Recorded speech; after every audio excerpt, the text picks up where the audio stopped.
Yeah. You have any idea about the phase arrays? Yes. Phase array radars? Yes. What Yes. are they? Okay, so that's And kind of, how are they different Yeah. from the normal radar? okay. That's a good question.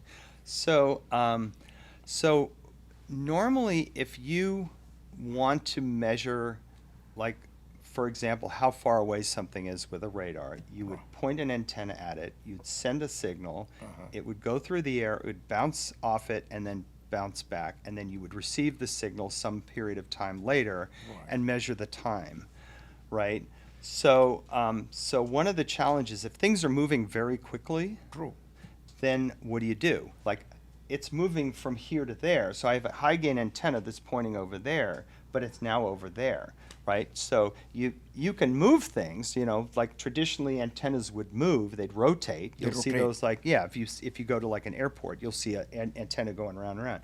So they can rotate, but if you're looking at, for example, like a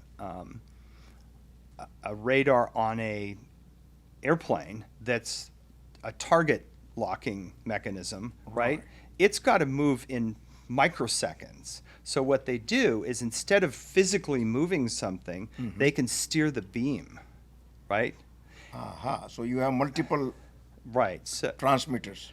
so what you would do is, if you basically take a number of sine waves, so again, going back to Fourier analysis, so you can change the beam by adding sine waves together, right? So You mean the direction of the the beam? direction of the beam, I see. right? So you'll look and you'll see, like, when they have a multi-element array, they'll basically change the phase relationship yeah. between all of these different patches on the antenna. So now I can look over there or look over there and move around very quickly without physically moving anything. So which you are takes longer. electronically moving the beam Right. Exactly. without any mechanical motion. Exactly. Wow. Yeah, it's pretty cool. But for this you need an array.